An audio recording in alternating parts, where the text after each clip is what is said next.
ఓం హ్రీంకారాసనగద్భితా నలసికాం సౌహ క్లీం కళాం బిభ్రతీం సౌవర్ణాంబరధారిణీం వసుదా ధౌతాం త్రినేత్రోజ్వలాం వందే పుస్తకపాశమంకృతనాం స్రగ్భూషితాముజ్వలాం త్వాం గౌరీం త్రిపురాం పరాత్ప్రకలాం శ్రీచక్రసంచారిణీం.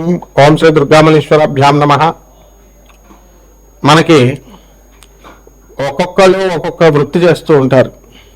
చేసినా సరే ఆయన ఎదగలేకపోతూ ఉంటాడు. దానికి కారణం పూర్వజన్మ కర్మలు. అలాగే ఒక్కొక్కళ్ళు పెళ్ళిళ్ళు చేసుకుంటారు. పెళ్ళిళ్ళు చేసుకున్నప్పుడు ఏమవుతుంది, అవన్నీ కూడా భగ్నం అవుతూ ఉంటాయి, విడాకులు చెందుతూ ఉంటారు.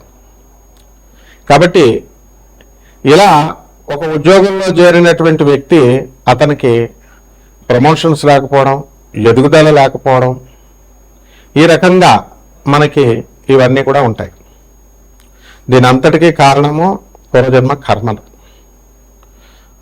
పూర్వజన్మ కృతం పాపం రోగరూపేణ పీడిత అన్నారు.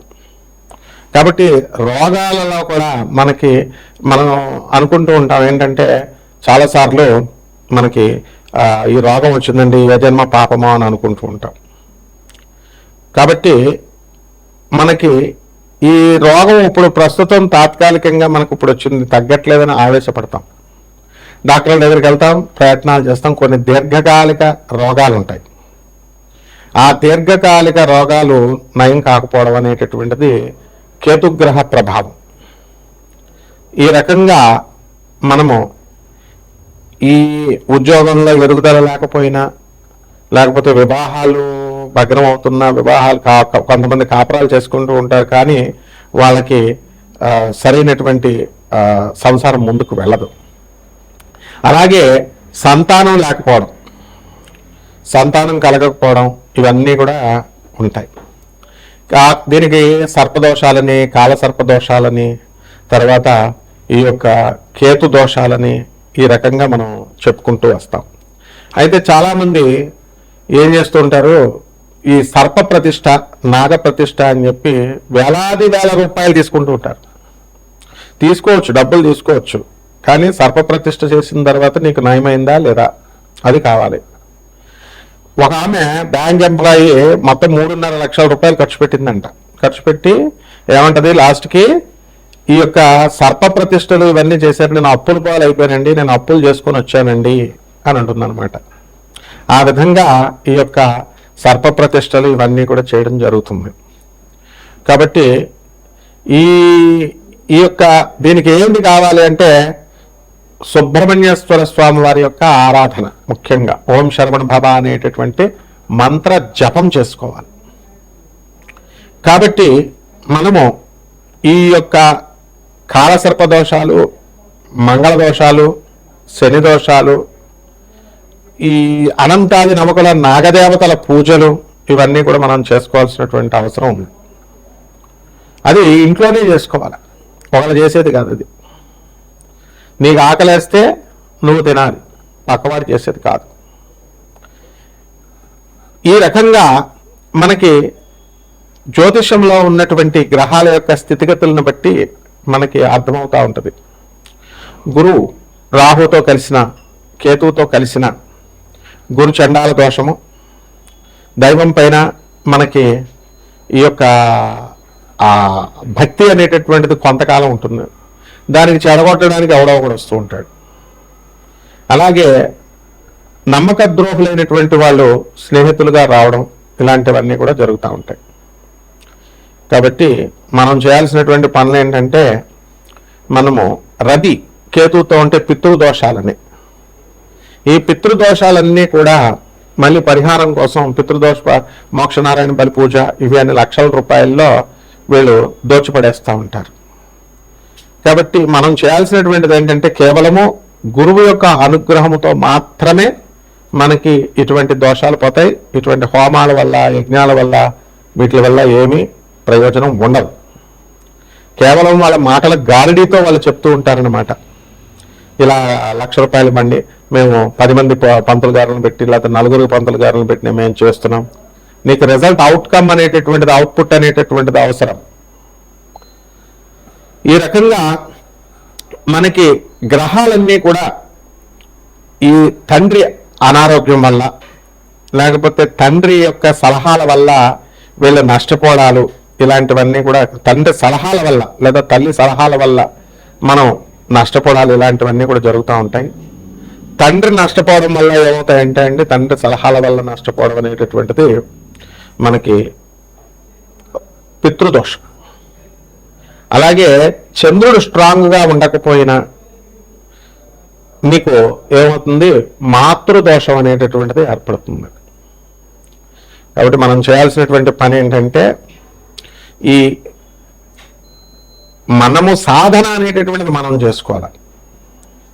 గురు సాధన, జగద్గురువులైనటువంటి దత్తాత్రేయ స్వామి వారు, జగద్గురువులైనటువంటి కృష్ణుడు, మరి దక్షిణామూర్తి, ఇలాంటి వాళ్ళని మనం ఆరాధించుకోవాలి. రాఘవేంద్ర స్వామి, ఆ జగద్గురు అయినటువంటి ఆదిశంకరాచార్యులు వారు. మధ్యలో ఈ పూజల పేర్లతో, హోమాల పేర్లతో, యజ్ఞాల పేర్లతో వచ్చేటటువంటి వాళ్ళు చేసేటటువంటి ఏవి కూడా కలిసి రావు, నిర్మోహమాటంగా కలిసి రావు. వీళ్ళు ఏమన్నా పవర్స్ ఉన్నటువంటి వాళ్ళ, వీళ్ళేంటి, వీళ్ళ చేసేదేంటి మీకు పూజలు? ఇది చూసుకోవాలి. కేవలం వాళ్ళు పొట్టకూటి కోసం తీసుకుంటారా అంటే పొట్టకూసు కోసం తీసుకోవట్లే, అడ్డంగా దోపిడీ అన్నమాట. కాబట్టి ఈ 12 ద్వాదశ రాశుల మీద మనకి ఇప్పుడు ఏ విధంగా ఉంది పరిస్థితి, వీళ్ళకి ఏమైనా సర్పదోషాలు, ఈ యొక్క గుర్చండాల దోషాలు, ఇవన్నిటి వల్ల మనం ఎదగలేకపోతున్నాము, ఒక్కొక్క రాశి వారిగా మనం చూద్దాం. వృషభ రాశి, ఈ వృషభ రాశి వారికి అందరికీ కూడా మనకి ఈ యొక్క నెలలో మనకి రవి ధనుస్సు రాశిలోకి 15వ తేదీ దాటిన తర్వాత రావడం జరుగుతుంది. దానివల్ల మనకి ప్రభుత్వ సంబంధించినటువంటి పనుల్లో కొంచెం అవరోధాలు రావడానికి అవకాశాలు ఉంటాయి, అష్టమ రవి. అలాగే ఈ యొక్క కుజుడు, శుక్రుడు, బుధగ్రహాల ప్రభావం వలన భార్యాభర్తల మధ్య అన్యోన్యత అనేటటువంటిది పెరుగుతుంది. ఇంతకుముందు ఉన్నటువంటి మిస్అండర్స్టాండింగ్స్ ఏమైతే ఉన్నాయో అవన్నీ కూడా పోవడానికి అవకాశాలు ఉన్నాయి. అలాగే ఈ రాశి వారికి అందరికీ కూడా స్త్రీల వలన కాస్త ఈ ఇబ్బంది అనేటటువంటిది కలగడానికి అవకాశాలు ఉంటాయి. కాబట్టి ఈ వృషభ రాశి వారికి అందరికీ కూడా అర్ధాష్టమ కేతుగ్రహ ప్రభావం వలన ఏం జరుగుతుందంటే, మనకి ఈ యొక్క ఆత్మహత్య చేసుకోవాలనేటటువంటి డిస్కరేజింగ్ విధానంలో వీళ్ళు వెళ్ళడం అనేటటువంటిది జరుగుతుంది. కాబట్టి కొన్ని సమస్యలు అనేటటువంటి ప్రాణాంతక సమస్యల్లాగా పరిణమించడానికి అవకాశాలు ఉంటాయి.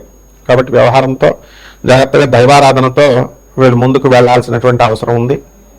రైతులు చేసేటటువంటి పనులు కూడా మనకి కాస్త వ్యాపారం అనేటటువంటిది లబ్ధిని చేకూరుస్తుంది.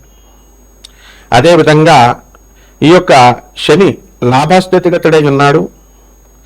లాభంలో ఉన్నటువంటి ఆ శని మీకు అనేకమైనటువంటి లాభాలని, ఆయుర్దాయాన్ని కూడా పెంచుతాడు, రోగాల్ని నయం చేస్తాడు.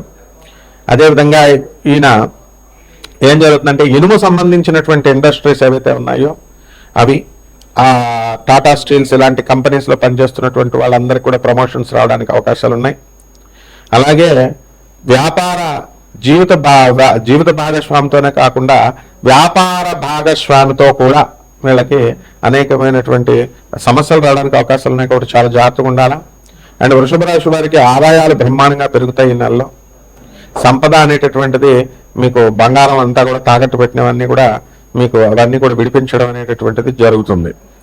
అలాగే ఆర్థిక సమస్యల నుంచి మీరు బయటపడిపోవడం అనేటటువంటిది జరుగుతాయి. సినీ, సంగీత, సాహిత్య రంగాలలో ఉన్నటువంటి వాళ్ళంతా కూడా వీళ్ళకి ప్రమోషన్స్ రావడము, తర్వాత వీళ్ళు తీసినటువంటి సినిమాలు ఇవన్నీ కూడా రావడానికి, హిట్ అవ్వడానికి అవకాశాలు ఉంటాయి. గౌరవ పురస్కారాలు అనేటటువంటివి జరుగుతాయి. కాబట్టి ఈ రాశి వారంతా కూడా మనకి వృషభ రాశి వారికి వ్యవసాయము, పెస్టిసైడ్స్ వ్యాపారాలు ఇవి బాగా కలిసి వస్తాయి. బట్టల వ్యాపారాలు, తర్వాత కిరాణా వ్యాపారాలు, పుస్తకాలు షాపులు, ఎరువులు, ఇలాంటివన్నీ కూడా జరగడానికి అవకాశాలు ఉంటాయి. సొంత ఇళ్ళు లేనటువంటి వాళ్ళు సొంత ఇళ్ళు కొనుక్కోవడానికి అవకాశాలు ఉంటాయి. ఆర్థికంగా కొంత ఎదుగుదల అనేటటువంటిది ఉంటుందన్నమాట. ఈ రకంగా వృషభ రాశి వారు కొన్ని పరిహారాలు చేసుకోవాలి. దీనికి శుక్ర జపం చేసుకోండి, శుక్ర స్తోత్రాలు చదవండి.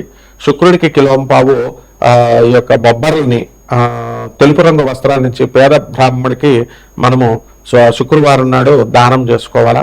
అలాగే 64 యోగిని గణాలకి మనము ఈ యొక్క మేడి చెట్లు ఉంటాయి కాబట్టి ఆ మేడి చెట్లకు పూజ చేసుకోవడం, 64 యోగిని గణాలకు మనం పూజ చేసుకోవడం ద్వారా మనం బ్రహ్మాండంగా ఉంటుంది. ₹1 ఖర్చు పెట్టాల్సినటువంటి అవసరం లేదు. ఓం శరవణ భవ అనేటటువంటి మంత్రంతో మనం జపం చేసుకుంటే కనుక బ్రహ్మాండంగా ఉంటుంది. శుభమస్తు.